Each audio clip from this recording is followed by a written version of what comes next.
The last of the microcytic anemias would be due to thalassemia. Thalassemia is due to a decreased synthesis of globin chains. That's what we find in a thalassemia, that there's going to be decreased production of globin chains. And so if there's decreased production of globin chains, there's going to be decreased hemoglobin, because globin would be down, so hemoglobin would be down, and decreased hemoglobin would then result in a microcytic anemia as per the paradigm that we've established. So that's the general idea behind thalassemia. I'd like to just stop here for a second and remind you of a little bit of a technicality. Notice that I'm saying that we're talking about a decrease in synthesis of the globin chain. So a decrease in synthesis or production of the amount of globin chain is called thalassemia, whereas you could have some diseases in which there is an abnormality of the globin chain after it's produced, for example, like in sickle cell anemia. So in sickle cell anemia, you're producing globin chain, however, the globin chain is defective. So in thalassemia, the key is a decrease in synthesis of the globin chain. Thalassemia is usually due to an inherited mutation. Prevalence of thalassemia is explained by the fact that carriers are protected against Plasmodium falciparum malaria. It's not enough to know that they're protected against malaria. You need to know that they're protected against Plasmodium falciparum malaria. Thalassemia is divided into alpha and beta thalassemia. And so if there's a decrease in production of alpha chains, we call that alpha thalassemia. And if there's a decrease in production of beta chains, then we call that beta thalassemia. It's worth taking a moment here to remind ourselves of the normal types of hemoglobin. So the three normal types of hemoglobin usually seen in a human being are fetal hemoglobin, which is alpha 2, gamma 2, hemoglobin A, which is alpha 2, beta 2, and then hemoglobin A2, which is alpha 2, delta 2. Of all of these hemoglobins, you can see that there's a consistent use of alpha. In one way, you can think of it as sort of the most important of all of the globin chains, and alpha is used by everybody.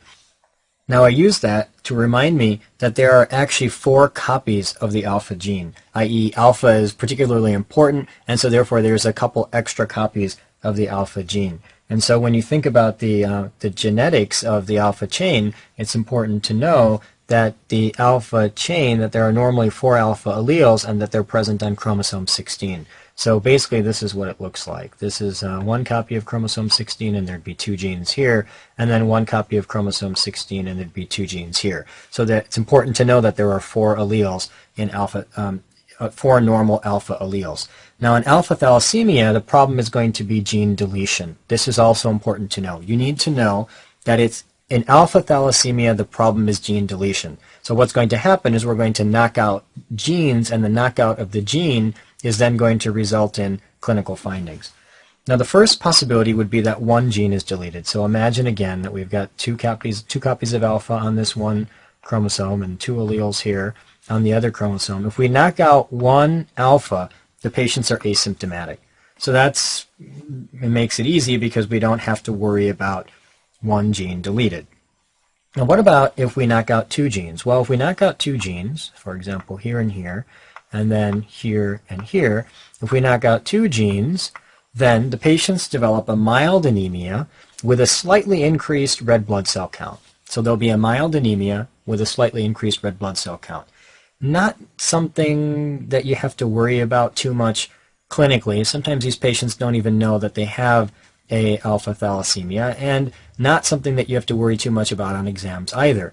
But what is important for examination purposes and somewhat clinically is that really there's 2 possibilities when you knock out 2 genes. So it's possible that you could knock out both genes on the same chromosome. For example, both of them are here on this same chromosome.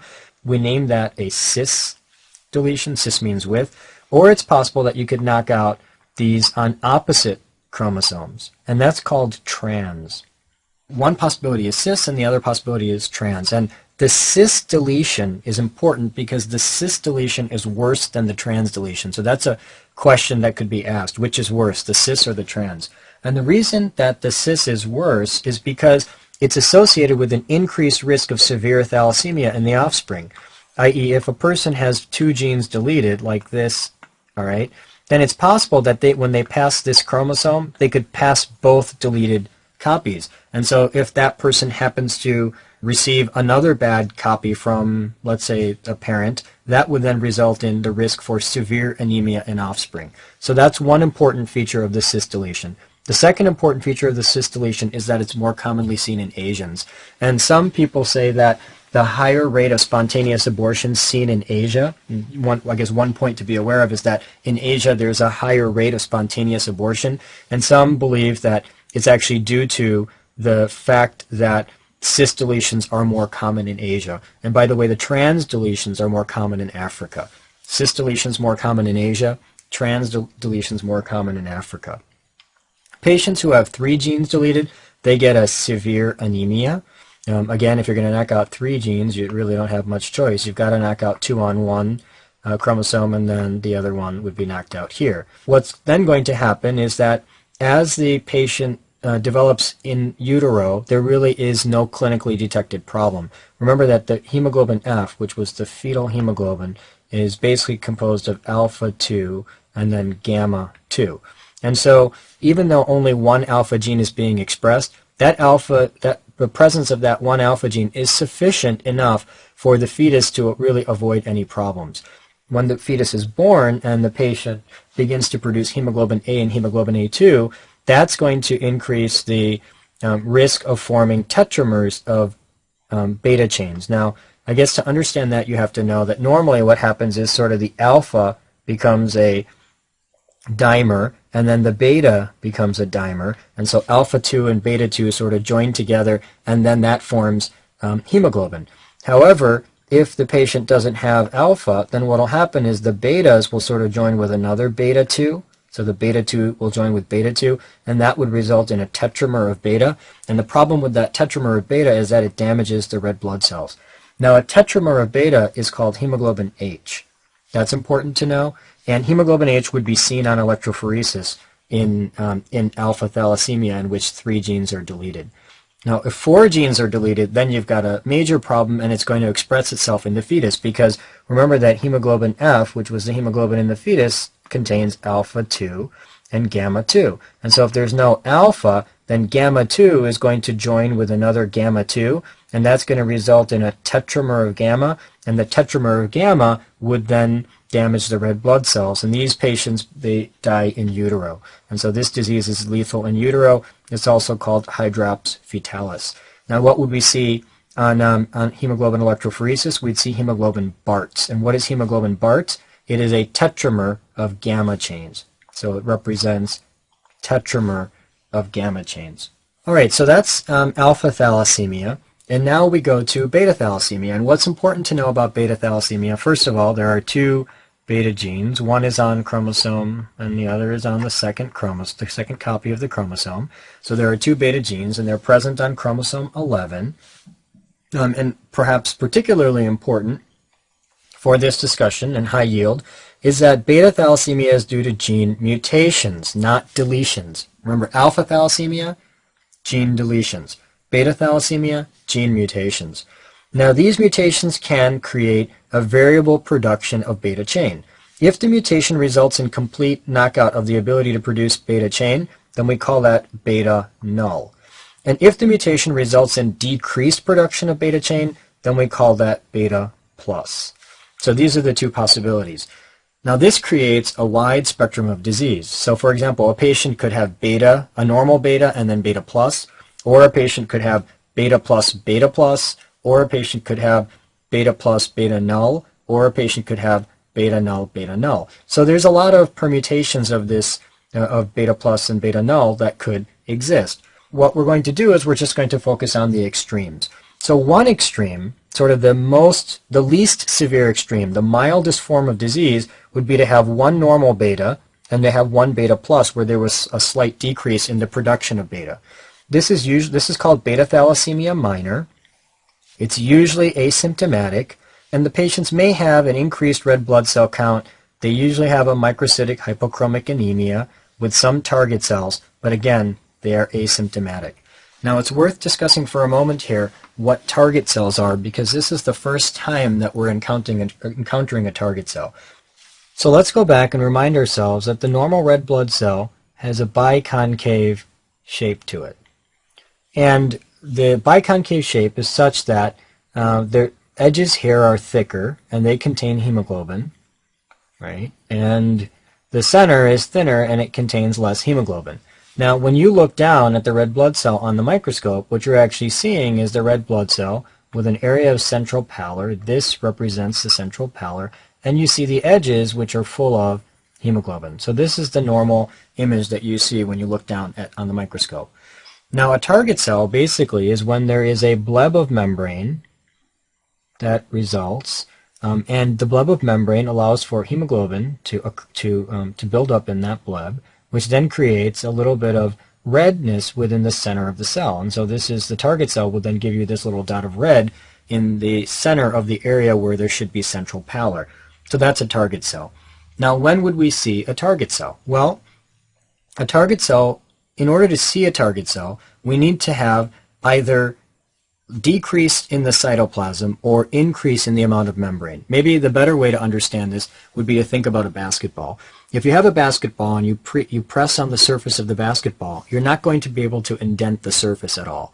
However, if you remove some air, then you can potentially indent the surface, or you could create a bleb of the surface of the basketball.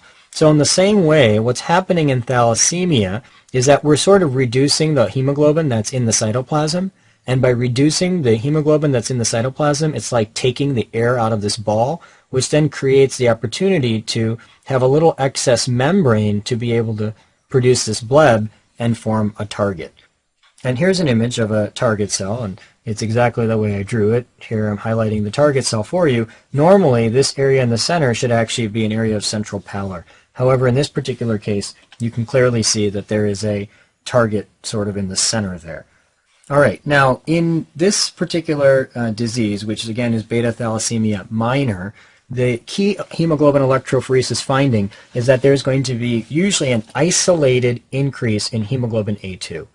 That's really the key finding. So I would say when you think about beta thalassemia major, it's usually asymptomatic. The patients have a microcytic hypochromic anemia with target cells, and then a key finding is an isolated or an independent increase in hemoglobin A2, and that's the key take-home message here. The other extreme of disease would be to knock out both beta chains completely, so that it would be beta null, and that's the most severe form of disease. So it is the opposite extreme of beta thalassemia minor. So in beta thalassemia major, both beta chains are knocked out, and so will there be a problem in the fetus? The answer is no, because fetal hemoglobin is actually alpha 2 gamma 2. And so we don't need beta in the fetus, and so there's no problem in the fetus. However, as soon as the baby's born, there'll be a demand to produce hemoglobin A, and so these patients will present with severe anemia. Now, it takes a few months for the disease to develop, and that's because the baby has fetal hemoglobin floating around in the blood, and so that fetal hemoglobin is temporarily protective. So it's going to take a few months to develop. Now, what's going to happen, because there are no beta chains, correct? The beta chains are knocked out. So now as alpha chains are produced, the alpha chains will dimerize, and then eventually you'll have alpha 2 looking to join beta 2, but because there's no beta 2, eventually alpha 2 will join alpha 2, which will then produce tetramers of alpha. And these alpha tetramers will precipitate, and they'll damage the red blood cell. When they damage the red blood cell, that'll result in something called ineffective erythropoiesis. What that means is that as the red blood cells are being made and alpha is being produced, the alpha will actually precipitate and damage the red blood cell as they're being generated. Another problem is that even if the red blood cell does manage to get out of the bone marrow, the spleen will recognize the abnormality of this precipitated hemoglobin present within the red blood cell, and will actually destroy the red blood cell within the splenic macrophages. And so this is the reason why these patients have severe anemia. Now, because they have such severe anemia, they get a massive erythroid hyperplasia. What do I mean by that? Well, before you can understand massive erythroid hyperplasia, you need to recognize and remind yourself that usually erythropoiesis and hematopoiesis, in particular erythropoiesis, occurs usually in the central axial skeleton. Now, when a baby's born, erythropoiesis and hematopoiesis will be present throughout most of the skeleton. But as the patient grows, usually the erythropoiesis is limited to the central axial skeleton. In this particular case, because there's massive erythroid hyperplasia, there's such severe anemia that there's going to be massive amounts of erythropoietin being released by the kidney in response to that anemia, and that massive amounts of erythropoietin will actually go to the bone marrow and drive the bone marrow to undergo hyperplasia. There'll actually be expansion of the hematopoiesis into unique areas such as the skull and the facial bones. Now, when there's expansion of hematopoiesis into the skull, that's going to produce a classic crew cut appearance on X-ray, and so that's high yield to be familiar with. And at the same time, when there's expansion of hematopoiesis into the facial bones, that's going to thicken the facial bones and give the patient a chipmunk-like face. What will also occur is that these patients will get extramedullary hematopoiesis, so that the liver and spleen will also begin to produce red blood cells. Obviously, that would be extramedullary, and that's going to result in hepatosplenomegaly. Another complication that can be seen in these patients is a risk of aplastic crisis with parvovirus B19 infection. To understand this, we have to remind ourselves that these patients are dependent on every single red blood cell that's produced by the bone marrow along with extramedullary hematopoiesis. Now, parvovirus B19 is a virus that infects erythroid precursors, and when it infects erythroid precursors, it shuts them down. Normally, it's a self-limited infection and it'll last for a week or 2 weeks. And in most patients, in the normal patient, it wouldn't really have any effect because, for example, you and I have a tremendous reserve in our bone marrow, and we can afford to shut down production of red blood cells for a week or 2. However, these patients, the beta thalassemia major patients, are so dependent on every single red blood cell that they produce that they can't risk shutdown even for a day. And so parvovirus B19 in these patients would create an aplastic crisis. And so that's an important thing to be familiar with. Here's a classic image that shows up on examinations. This is the crew cut appearance of the skull. And again, it's indicative of massive expansion of hematopoiesis into regions where hematopoiesis would not normally occur within the bone. It's not uncommon for these patients to be dependent on transfusions, and so chronic transfusions are often necessary. Now, this will lead to a risk for secondary hemochromatosis, and what do we mean by that? Well, basically, remember that every time you're giving a bag of blood, you're actually giving a bag of iron because those red blood cells are going to be broken down, and that iron is now going to be present within the body. Remember that the body really has no way of getting rid of iron, so every bag of blood is basically a bag of iron. And as iron begins to build up within the tissues, eventually the complication of having excess iron in tissues is called hemochromatosis. And that's a disease we'll talk about later in the liver lectures. However, at this point, you should recognize that it's secondary because it's secondary due to chronic transfusions.